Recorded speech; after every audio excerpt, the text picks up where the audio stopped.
from me, then you ain't heard it from me. Organ, old man, old school, young jam, all black, MZ, still screaming out that chain gang. Unless you heard it from me, then you ain't heard it from me. Organ, old man, old school, young jam, all black, MZ, still screaming out that chain gang. Unless you heard it from me, then you ain't heard it from me. Organ, old man, old school, young jam, all black, MZ, still screaming out that chain gang. Unless you heard it from me, then you ain't heard it from me. Organ, old man, old school, young jam, all black, MZ, still screaming out that chain gang. Unless you heard it from me, then you ain't heard it from me. Organ, old man, old school, young jam, all black, MZ, still screaming out that chain gang.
Unless you heard it from me, then you ain't heard it from me.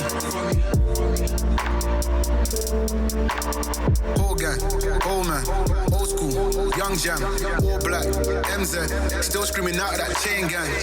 Unless you heard it from me, then you ain't heard it from me. Organ, old man, old school, young jam, all black, MZ, still screaming out that chain gang.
Salut tout le monde, nous sommes là une fois de plus avec vous, mais comme vous voyez aujourd'hui c'est spécial. On a ici plusieurs personnes, néerlandais et en français, c'est ça qu'on va faire aujourd'hui. Et le thème qu'on va aborder aujourd'hui, c'est un thème vraiment top. Vous allez bien aimer, n'est-ce pas Vincent? Inderdaad, we zijn hier zoals jullie horen, zo zijn ze in het Frans aan het praten, ik ga verder gaan in het Nederlands. We hebben vandaag een belangrijk thema. Eerst en vooral wil ik jullie welkom heten in deze podcast en van allen die hier zijn uiteraard ook. Hallo iedereen. Hallo, salut. We gaan vandaag extra dingen praten. We gaan vandaag leren om te handelen in de liefde. Yes. Maar we praten verder straks, toch? Ja, we laten onze mensen die naar ons kijken gewoon even met de muziek. Ja. On va vous laisser avec une chanson et on revient tout à l'heure.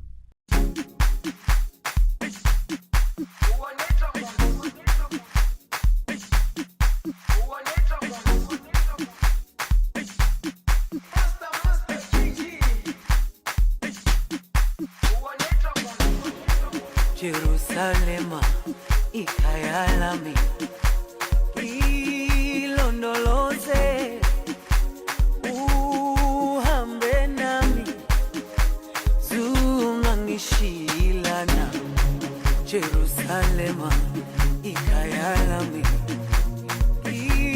ilondoloze uhambe nami zungangishilana dawo yami ayikholana buso wami awukholana ilondoloze zuhambe nami dawo yami ayikholana buso wami awukholana ilondoloze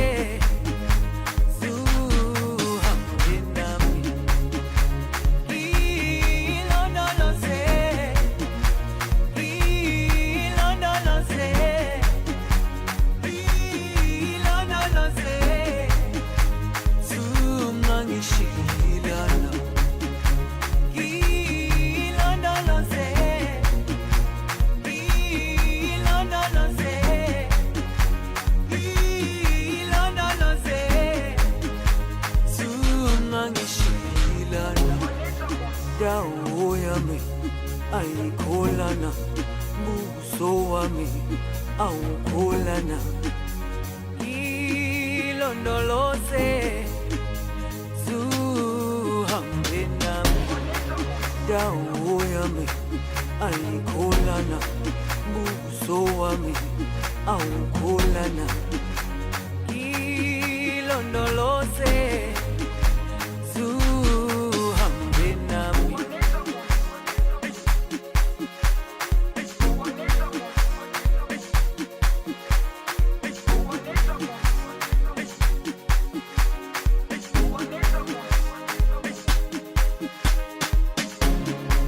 Jerusalema ikhaya lami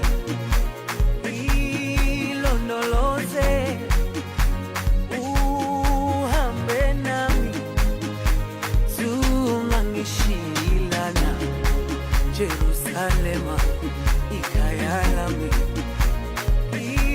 ilondoloze uhambe nami zungangishilana dawo yami ayikholana buso wami awukholana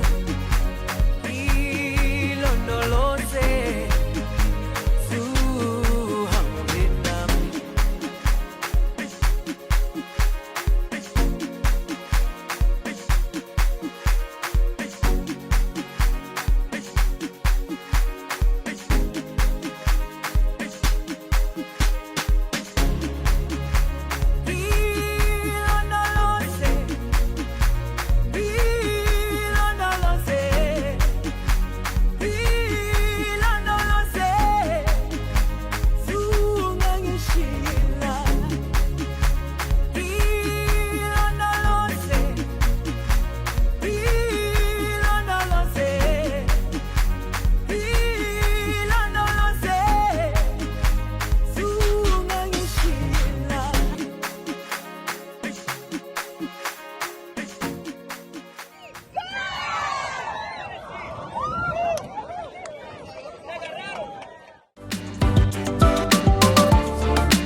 Voilà, nous sommes de retour avec vous. Vincent, on va demander ici à nos collègues qui sont là, quel est le moment exact pour entrer dans une relation? Inderdaad, we gaan vragen aan onze vrienden hier, zoals Zoza zei, welk is het beste moment om in een relatie binnen te gaan, of welk is het beste moment om zich te koppelen met iemand? Qui veut répondre en première place? Qui veut De eerste vraag. Qui veut être la première qui demande cette question? On commence avec Jennifer. Hein? Ik denk dat je er zelf voor moet klaar zijn eerst om in een relatie te willen stappen. Dat je erin stapt met een goed geweten en dat je ook met goede bedoelingen start.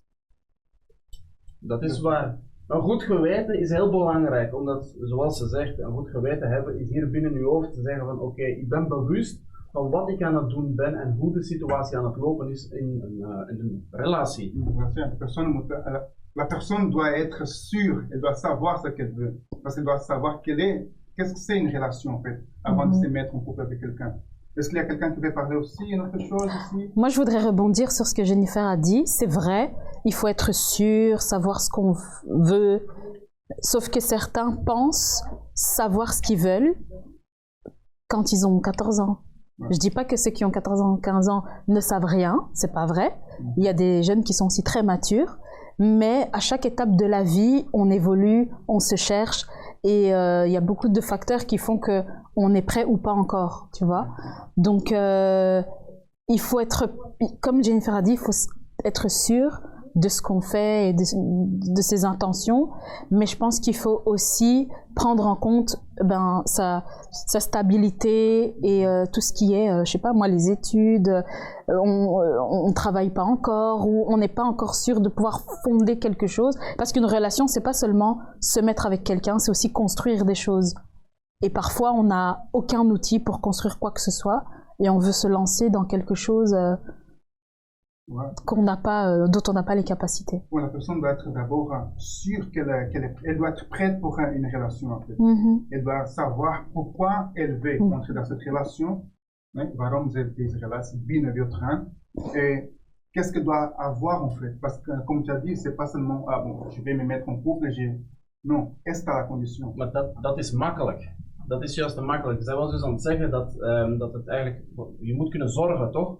Voor, als je in een relatie bent, je moet kunnen zorgen dat voor elkaar, je moet bereid zijn om te offeren eigenlijk ook voor elkaar. En dat is exact wat ze aan het zeggen was, omdat veel jongeren, veel dingen van een leeftijd van 14 jaar denken, op deze moment wij kunnen al een relatie opbouwen, maar 14 jaar, zoals ze zei, u bent misschien volwassen, maar u heeft nog niet de stof om een relatie te beginnen. Bon, volwassen, laten we zeggen, nog niet. Nog niet, inderdaad. Nog 14 jaar, de persoon is nog steeds bij de ouders, ze werkt nog niet eens, ze gaat nog naar school. Ze is afhankelijk van de ouders, volwassen ben je nog niet. Dus, en ik wil daar ook nog iets aan toevoegen. Ik weet nog dat iemand zei tegen mij van... je wilt in een relatie, maar ben je klaar om te trouwen? Want dat is ook de volgende stap. En een relatie is niet zomaar iets. Het is de volgende. Je moet in de toekomst kijken. En als je in een relatie wilt, wat wil je verder in een relatie? Dus dat is ook heel belangrijk. Een 14-jarige, als je in een relatie zit nu op dit moment, als een 14-jarige, wat wil je gaan trouwen? Want dat is wel de volgende stap. Dus ook wil ik eraan toevoegen van... Veel mensen, of veel jongeren, die denken aan een relatie, maar weet je wat een relatie inhoudt? Want het is echt wel, het is meer een relatie. Het is meer dan gewoon iemand hebben of samen met iemand zijn. Ja, precies. Ja, want velen denken. Il y a beaucoup de gens qui pensent, surtout quand 14 ans, une relation... ça va, facile, hein, bisous, bisous, mais... Exactement. C'est vraiment ça. Ça va au-delà des bisous, bisous. Hein. Parce que vous êtes 14 ans, c'est ça? Et votre maman, elle avait toujours vos habits. Oui. C'est ça que je dis. La personne, à l'âge de 14 ans, elle n'est pas encore majeure. Même la loi ne t'autorise pas encore à avoir un emploi. Ouais. Donc, tu sais pas t'assumer toi-même. Tu veux déjà assumer une autre personne, fonder ta famille, entre guillemets, sur la famille que tes parents sont en train de fonder.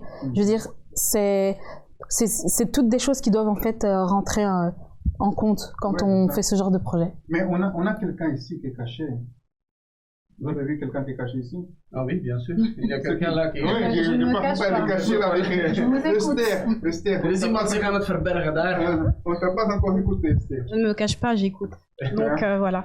Bon, à peu près comme les autres ont parlé, c'est vraiment vrai qu'il faut faire attention, il faut vraiment se connaître. Et aussi, une fois qu'on se connaît, je pense aussi voir si la personne avec qui on veut cheminer, si on va dans le même sens. Ça aussi, c'est important de voir est-ce que c'est le même sens ou est-ce que du coup on a aussi la même vision. Il y a certaines bases que, bon, voilà. Comme on dit, deux personnes se complètent, ça aussi c'est super important, mais c'est surtout voir que si vous vous complétez, mais est-ce que vous voyez vraiment vous cheminer ensemble et vous partagez aussi les mêmes choses et c'est ça aussi en fait la base, on va dire, d'une relation, selon moi, comme je le dis. Et donc voilà, c'est à peu près comme les autres ont dit, donc voilà, ça c'est juste mon avis. Oui, alors ça veut dire la personne doit être prête en fait pour entrer dans une relation. Ce n'est pas seulement comme Brice a dit, ce n'est pas seulement bisous. Mais il doit être prêt parce qu'il y a des difficultés. Parce qu'il y a des difficultés. Hein. Parce que les gens ne regardent pas on a des difficultés. Quand on est ensemble avec quelqu'un, on est deux têtes différentes. On n'a pas besoin d'être marié. Mais si on se met en couple avec quelqu'un, ce sont déjà deux têtes qui pensent différemment. Aujourd'hui, il veut aller au cinéma, mais elle ne veut pas aller au cinéma. Alors, toi, tu n'aimes pas le cinéma et moi, j'aime bien. Alors, je vais appeler mes amis. Alors, il laisse sa copine de côté pour aller avec ses amis. Alors, ça commence déjà des petits... Et même pour régler des problèmes. Quand il y a une situation, la manière de réagir devant un problème, parce que les problèmes arrivent pour tout le monde, mais la manière de réagir devant les problèmes ou la manière de... la capacité à s'asseoir un moment, discuter, se dire bon écoute, je crois qu'on va commencer par là, on va faire ci, on va faire ça, on va mettre en place telle ou telle chose. Il y a des gens qui ne prennent pas ce temps-là, qui foncent, et quand tu as deux personnes qui ont deux manières de réagir différentes, qui sont pas d'accord sur les mêmes choses, ça peut être compliqué. On n'a pas dit qu'il faut absolument que les gens se ressemblent, parce que c'est normal qu'on soit différents, mais quand on n'est pas à l'écoute de l'autre et il n'y a pas de communication. Inderdaad, en om even verder te gaan in het Nederlands, zodat iedereen kan volgen. Esther was aan het vertellen dat het goed was dat iedereen dezelfde gedachten had, dezelfde richting wandelt. Dat zoals de ene wil naar de cinema, de andere wil dit doen. Maar als jullie niet dezelfde geest hebben, als jullie niet dezelfde doelen hebt, als jullie niet dezelfde doelen hebt om vooruit te willen gaan, dan is dat een probleem. Omdat vele jongeren denken alleen maar aan genieten en denken zich aan zichzelf om dingen te gaan doen en ze vergeten eigenlijk het partnerschap die ze hebben met hun partner. Ja. Relatie is met iemand, hè? Als u een relatie heeft met iemand, dan heeft u een verantwoordelijkheid om af te leggen aan de persoon. Natuurlijk, als u iets wilt gaan doen, is één ding, maar u kan niet altijd afstand nemen of zeggen van ik doe dat, jij doet dat, dat is niet mogelijk. Dat is geen relatie, als je zegt ja, we zijn samen, maar je doet wat je wilt en ik doe wat ik wil. Het is geen relatie, niet eens een huwelijk. Nee. Zoals ook wat Souza zei, wanneer we twee hoofden hebben, er zijn veel gedachten tussen. Souza, we zijn niet in een relatie, maar we hebben een vriendschapsrelatie bijvoorbeeld. Maar hij denkt wat hij denkt in zijn hoofd en ik heb ook mijn gedachten. Dus dat botst. Hè? En als wij geen partnerschap hebben, dus als wij niet kunnen overeenkomen, dan de relatie gaat stukken. Vriendschap zal stukken. Ja, en stel in een relatie mensen die samen zijn. Ja. Pour les personnes qui sont en couple, en fait, ils doivent marcher ensemble, ils doivent avoir le même objectif. Même ils disent non, mais moi j'ai 15 ans, je pense, je pars à l'école maintenant, je pense à me marier d'ici 15, 20 ans. Oui, mais tu es déjà ensemble avec quelqu'un.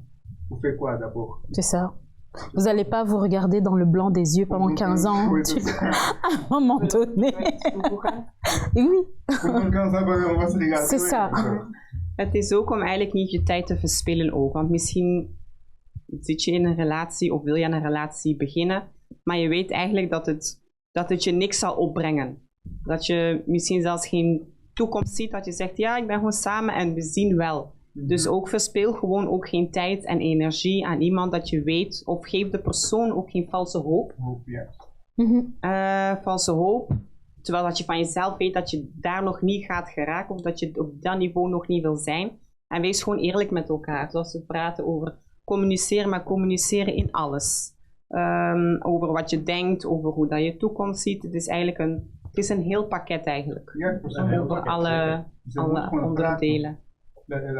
Les gens, ils doivent de taal is verschrikkelijk. Tweetalig, hè? Twee talen bezig. Alsjeblieft, jongeren, vergeef ons, hè. We zijn met twee talen bezig.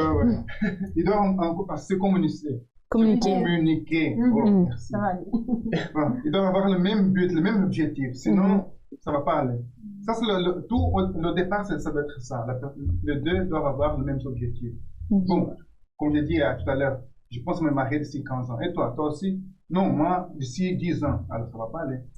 Ja, dat is waar. Dat gaat niet, omdat, zoals u al zei, om even te herhalen gewoon, je kan niet in je hoofd hebben van, ik als persoon, en dan, ik zeg ik wil bij binnen 5 jaar trouwen, binnen 2 jaar trouwen, en uw partner zegt nee, binnen 10 jaar pas. Ja, daar is al een probleem. Daar is al een moeilijkheid. Van, en hoe ga je dan deze dingen serieus nemen? Als jullie niet kunnen denken op dezelfde manier, dan is wel een groot probleem. Yeah. Mais ça, ce sont des choses que les gens ne pensent pas avant de se mettre en couple. Inderdaad. Veel jongeren denken daar niet aan. Veel jongeren hebben deze stof niet in hun hoofd van vooruit te denken en samen vooruit te denken. Et là, c'est de là où vient beaucoup de problèmes. Il y a quelqu'un qui veut rajouter quelque chose? Ja, ja, misschien toch wel. Inderdaad, wat jullie zeiden, het is belangrijk voor de jongeren om verder naar de toekomst te kijken. Vooral nu je nog niet getrouwd bent en echt, ja, het is officieel vast zit. Het is belangrijk om verder te kijken en met elkaar te communiceren. Een relatie is niet vastzitten, hè? Laat dat heel goed duidelijk zijn. Oké? Nee, maar als je trouwt, gewoon, ja, het is officieel. Het is officieel, zeker. Met die woorden probeer ik het uit te leggen. Maar ja, vooral wat jullie zeiden van, veel jongeren willen op dat moment leven, maar het is ook belangrijk om in de toekomst te kijken. Zo, iedereen heeft een binnenkant en ook een buitenkant. Jullie moeten de blinde vlekken van elkaar zien en ook communiceren. Dus ja, dat wou ik nog toevoegen. Dat is sterk, is sterk. Want het is zo, want wat we zien is niet altijd de realiteit. Wat we zien is vaak het grootste bedrog eigenlijk. Want ik kan me heel goed herinneren in het begin toen ik mijn relatie had, maar... Straks, oké. On va vous laisser avec un vidéo, on revient tout à l'heure.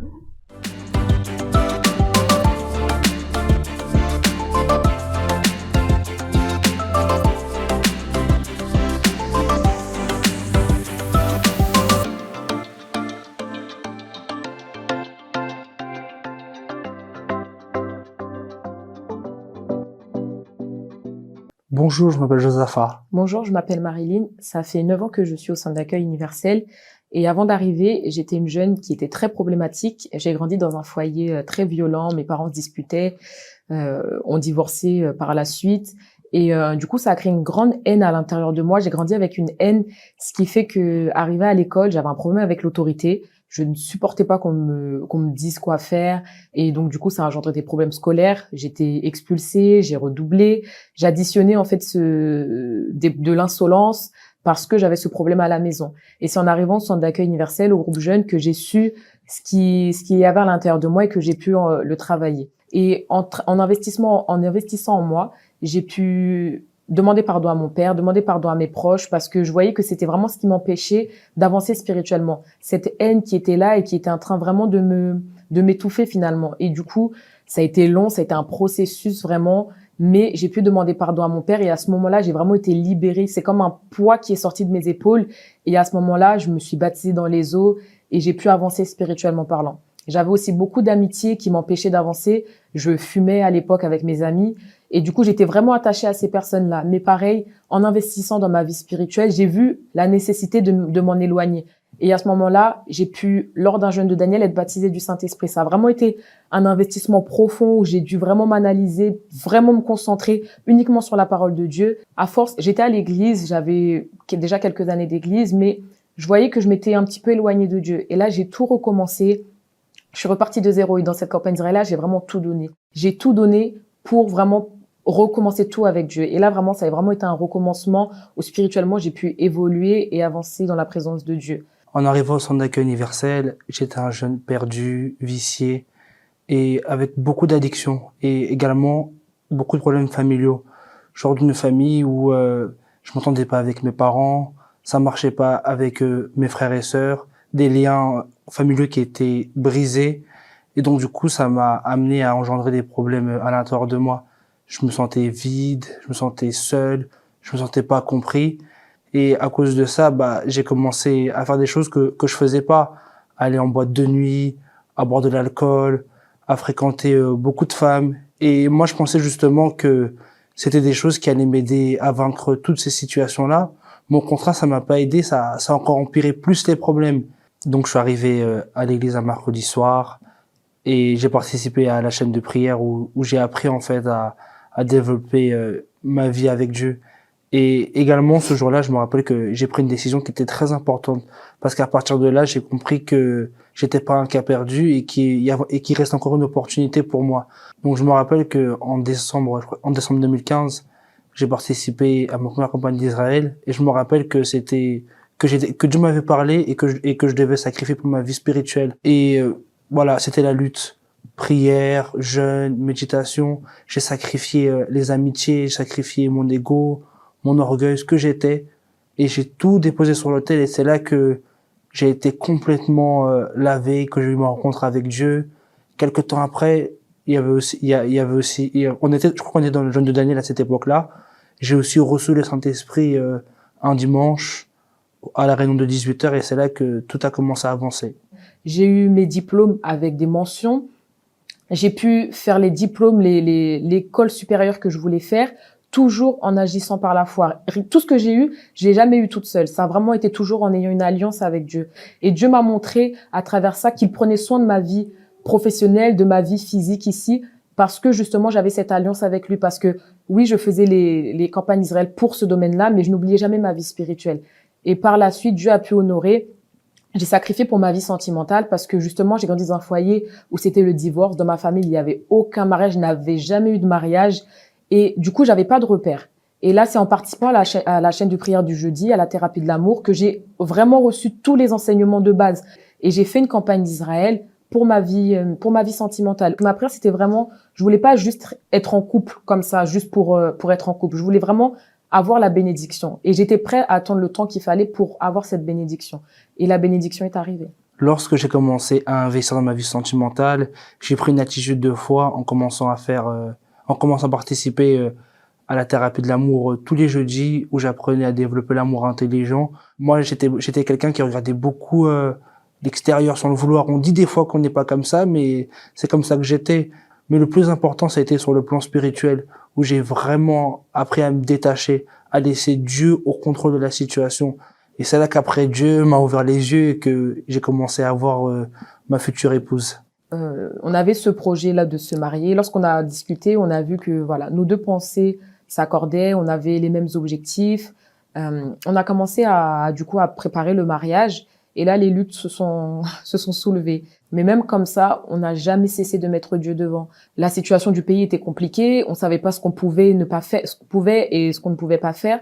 Mais on n'était pas préoccupés. La chose qui nous préoccupait, c'était que Dieu marche devant nous. Et là, le mariage est arrivé. Il a pu se faire comme on le voulait, avec beaucoup de luttes, parce qu'à 3 jours du mariage, on devait encore 7 000 €. Et c'est Dieu qui a permis que ces 7 000 € arrivent. On ne sait pas comment, c'était impossible avec nos yeux physiques. Mais encore une fois, parce que auparavant, Dieu était devant déjà depuis le départ. Alors, il s'est chargé de cette situation-là. Et le mariage a pu se faire de la manière qu'on voulait. C'était vraiment un jour exceptionnel. Et pendant les fiançailles, lorsqu'on était fiancés, on a fait une campagne Israël parce que je voulais vraiment que notre relation soit sur l'autel de Dieu, que ce soit vraiment Dieu qui marche devant et qui dirige. Et c'est ce qui s'est passé. Aujourd'hui, grâce à Dieu, on a un couple béni. On a un couple véritablement béni dans la présence de Dieu. On n'oublie pas d'où on vient, on n'oublie pas d'où Dieu nous a fait sortir et on continue à investir en servant Dieu. Et on veut prouver que c'est avec Dieu qu'on y arrive et pas d'une autre manière. La chose la plus précieuse que je peux dire qu'on a pu conquérir au-delà de tout ça, c'est le Saint-Esprit, la présence de Dieu. C'est le pilier qui nous permet de nous maintenir dans la foi et de pouvoir avancer jour après jour. Parce que on peut avoir toutes les richesses du monde, mais si on n'a pas le Saint-Esprit, si on n'a pas la présence de Dieu, alors on peut avoir tout, mais en étant la personne la plus malheureuse du monde. Le plus important, c'est la communion avec Dieu, le baptême du Saint-Esprit. Say go down low. Virtuous woman.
in your heart. How can I start? How can I start and end this story of love? Maybe I'm sprung T-Pain, maybe I'm fun, he ain't. I'm not down for the funny games. Look, I'ma keep it real with you. Look, it shows that I care cause I'm here with you. I'll behave cause I'm able to. Look, we don't have to make it, I'll lay with you. I'll stay with you. If it's me you want, I'm near to you. You are the girl of my dreams. Let me take you to a place you've never been before. You are the girl of my dreams. You are the one and only. I need a different kind of woman, eh. I need a special kind of woman, eh. A woman of God, a woman of God, a woman of God, God, God, a woman of God, a woman of God, eh. Say go down low, get a walk that go down low, eh. Say go down low, get a walk that go down low. Shall we lit, shall we lit, shall we lit, get a walk that go down low. Shall we lit, shall we lit, get a walk that go down low.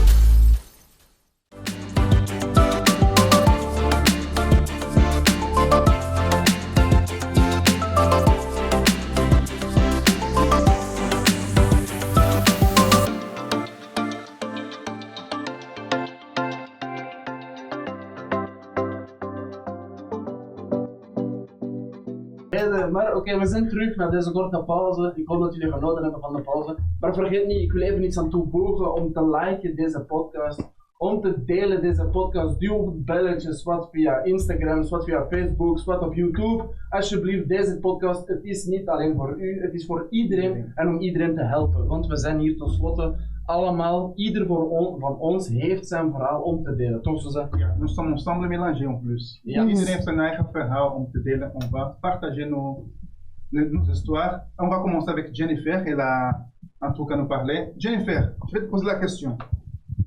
Comment faire pour surmonter les problèmes ou les difficultés dans une relation?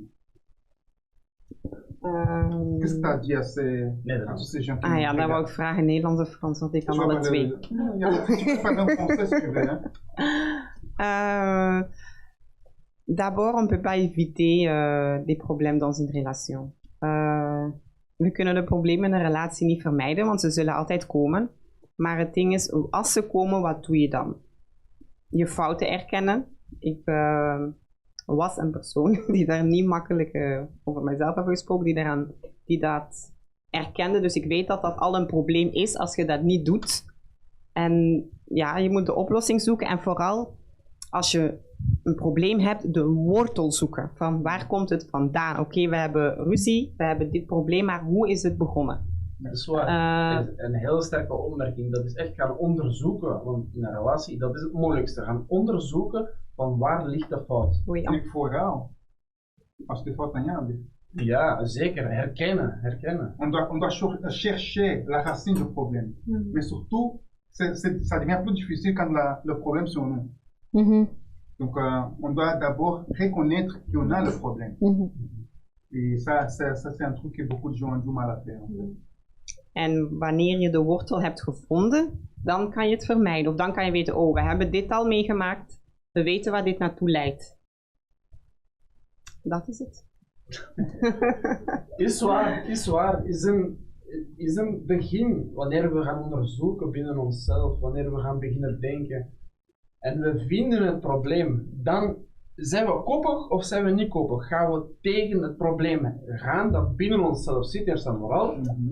Of gaan we het zo laten en gaan we trots en hoogmoedig zijn en niks doen? Dat is wat veel jongeren meemaken en dat is wat veel jongeren, zelfvolwassene mensen in die relaties treden die niet eens willen toegeven dat ze een fout hebben gemaakt of fouten maken. En vele mensen hebben moeilijk om excuses aan te bieden. Ze weten dat ze iets slecht hebben gedaan, maar ze zijn zo trots. Ze willen niet toegeven dat ze het toch hebben. Ze zeggen nee, maar nee, ga gewoon, als je weet dat je fout hebt gemaakt, zeg gewoon sorry. Probleem opgelost. Je disais, il y a beaucoup de gens qui ont du mal à demander pardon. Et ça, la personne sait qu'elle a commis une erreur, mais elle est tellement orgueilleuse, comment on dit, elle est têtue, voilà, pour dire désolé. Et parfois, ça va encore plus loin.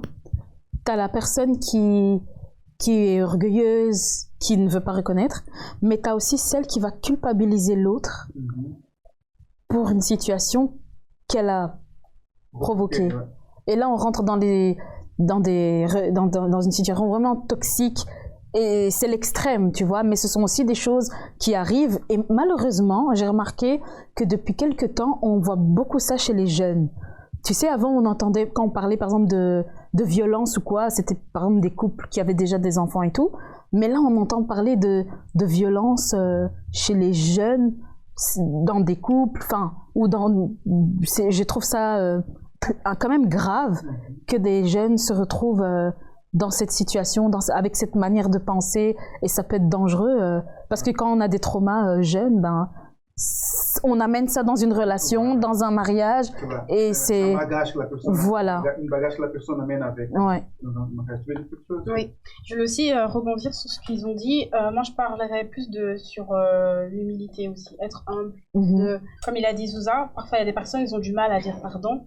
Bah, c'est aussi être humble, de se dire, ah oui, bah, tu apprends aussi de l'autre en fait. Parce que voilà, peut-être sur certaines choses, la personne, elle est, si je peux dire, plus calée que toi. C'est-à-dire que peut-être toi, tu t'y prends mal, mais il faut aussi avoir cette humilité de savoir, peut-être, comment dire, être enseigné par l'autre, que l'autre va t'apprendre. C'est pas parce que tu as plus d'expérience ou parce que, voilà, enfin, ceci, cela, mais être aussi humble justement ok, pour éviter ce genre de problème, d'accord? Peut-être plus tard, on va pas faire comme ça. Parce que moi, peut-être avant, je pensais pas comme ça. Être humble, justement, de vouloir apprendre, de se dire, bah, ok, je vais essayer de faire différemment. Et de aussi reconnaître, comme il a dit, de demander aussi pardon parce que ça ne tue pas. Voilà, ça ne tue pas de dire pardon. Ça tue, oui, ça tue. Ça tue ton orgueil. Et tant mieux. Mais tant mieux, parce que l'orgueil, ça n'amène nulle part. Donc, voilà. En om een beetje te herhalen op een Nederlandstalige manier, dat is nederig zijn wanneer iemand jou erop wijst op jouw fouten. Dat is eigenlijk ook een heel moeilijke situatie of moeilijke probleem. Dat is dat jongeren willen niet herkennen hun fouten, of mensen willen niet herkennen hun fouten en ze zijn koppig. Maar dat leert ook aan u, van iemand bijvoorbeeld in mijn relatie, ik had veel moeilijkheden. Ik was zelf een hele grote koppegaard. Maar, nee, ik was. En misschien is het mijn post, zeg het op de vestiging. Dan alsjeblieft, ben ik aan het liegen? Nee. In ons huwelijk, wij hebben veel moeilijkheden meegemaakt, wij hebben veel strijden meegemaakt en soms nog. We hebben situaties die we denken van, nu zou ik zo graag even alleen willen zijn, maar even zo mijn ogen willen dicht doen en denken van nee. Maar één naar de andere toe, wij leren elkaar. En wij merken aan elkaar soms dat wij niet akkoord zijn met de een of andere beslissing, maar dan praten wij ook met elkaar. En dat is eigenlijk ook wat veel relaties moeten doen, en dat is communiceren. Communiceren, nederig zijn om te kunnen groeien in de relatie. Ja, communicatie is heel belangrijk. Communication, c'est très important. Et pour, si je peux ajouter quelque chose, communiquer, mais communiquer pour comprendre. Ah oui, ça parce que souvent, on veut parler, mais parler pour s'exprimer. On écoute, mais c'est important de comprendre aussi comment l'autre fonctionne, quel est le langage de l'amour de l'autre, comment l'autre aime être aimé, veut être aimé, tu vois, et que l'autre comprenne aussi comment je veux être aimé, et savoir comment je communique avec elle et je comprends ce qu'elle veut et je fais de mon mieux pour pouvoir arriver à satisfaire cette personne. Et ça va évidemment dans les deux sens. Dus we communiceren, maar ook niet uit eigen belang. Toch? Niet uit eigen belang om te communiceren met je partner. Dus bijvoorbeeld als ik met een vrouw aan het praten zou zijn, niet altijd uit mijn eigen belang. Ook aan haar vragen van wat vind je van deze situatie, van het onderwerp, van deze dingen. Denk je daar ook over? Waar denk je daarover eigenlijk? Ja. Bon, pour finir, on va pas prendre beaucoup de temps. Quel est le conseil que tu as pour cette personne qui nous regarde? Mijn advies voor jullie die kijken, eerst en vooral, ken elkaar. Zorg dat je elkaar kent voordat je in de relatie gaat. Het is eigenlijk een van de grootste dingen, want ik was daar straks nog met mijn vrouw aan het praten, of we waren aan het praten. dat is dat wij in 3 weken tijd al vriendje en vriendinnetje waren. Maar dat is niet hoe het hoort te zijn. Wij hebben de dingen achteraf wel goed gedaan en zo, maar dat is niet hoe de dingen moeten zijn. Pak je tijd, leer elkaar kennen, leer elkaar karakter kennen, leer elkaar begrijpen, leer te communiceren. Zoveel belangrijke dingen die je eerst moet zetten voor je echt in een relatie gaat. Jennifer, quel est ton avis? Le micro est où? Le micro est où? Ja, se cache avec le micro là derrière. Om toe te voegen, ja, leer elkaar kennen. Je vais parler aussi en français. Oké. Leer elkaar kennen en dan ga je pas weten wat dat je kan verwachten. Donc, pour conseiller, d'abord, c'est très important de vous connaître.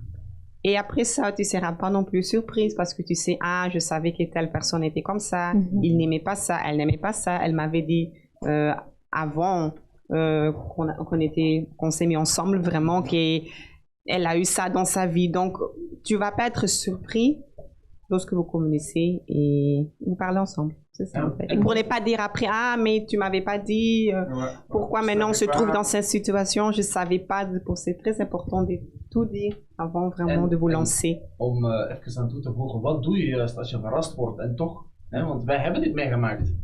Wat doe je juist? Oplossing zoeken. Een probleem, hè? Ja. Pardon? Ça dépend du problème. Oui, ça dépend du problème, mais il y a toujours une solution. Quand on veut, on va s'en sortir. Point final. Als je wil, ga je eruit geraken. Punt uit. De ce que Jennifer a dit, je retiens qu'il faut tout dire, être sincère et tout ça. Je pense qu'il faut aussi poser les bonnes questions pour emmener la personne à nous dire les choses, tu vois. Parce que parfois on est en train de connaître une personne et on lui pose des questions. Ah, c'est quoi ton équipe de foot préférée? Ah, c'est quoi? Qu'est-ce que tu es plutôt sucré ou salé? Des questions qui ne vont pas ajouter c'est intéressant, hein, je dis pas, hein, mais ça va pas ajouter quelque chose dans la vie de couple en soi, tu vois. Et donc c'est important, je pense, de aussi soi-même, enfin, penser à poser les bonnes questions. En fait, quand tu rentres dans une relation, d'avoir toi-même des objectifs et d'exiger cela de l'autre, de poser vraiment des questions qui seront importantes pour la relation. Voilà, c'est ça. En fait, mon opinion, mon avis, la personne avant de se mettre en couple, elle doit d'abord connaître la personne, parler.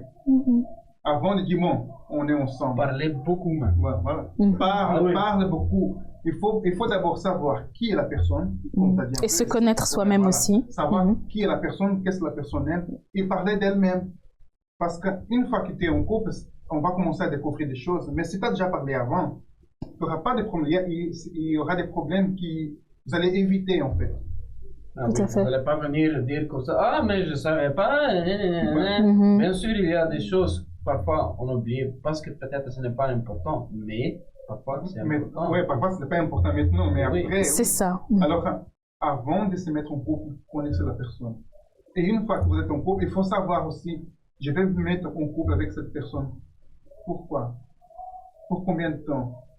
Quel est le but d'être en couple? Simplement dire que j'ai une copine ou un copain, ou bien on a une vie, comment je peux dire, on regarde vers le futur on veut se marier là-devant. Parce que ça ne sert à rien d'être copain et copine pendant, comme je disais tout à l'heure, 12 ans, 13 ans, ça ne sert à rien. Alors il faut savoir pourquoi, parler avec la personne, connaissez d'abord la personne et après se mettre en couple. Dat is waar. waar. Nee, ik denk dat we alles gezegd hebben. Ik denk dat het onderwerp relatie, dat we daar nog dagen over kunnen gaan discussiëren. Omdat dit zo'n groot onderwerp is. Maar ik stel voor dat wanneer jullie nog vragen hebben, zet een comment daar in de Facebook, YouTube, Instagram. Vraag, heeft u nog meer vragen dat u niet wilt blootstellen, dan bel naar de nummer die onder het scherm verschijnt, die jullie kan helpen. Ja, de nummer is daar geschreven 048, nee, is niet het nummer. Is die nummer? Nee. Is een ander nummer. Maakt niet uit.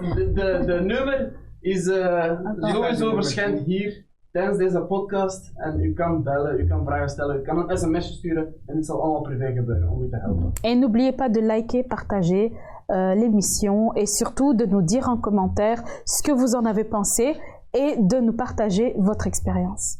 Et on se voit la semaine prochaine. Ciao. Ciao.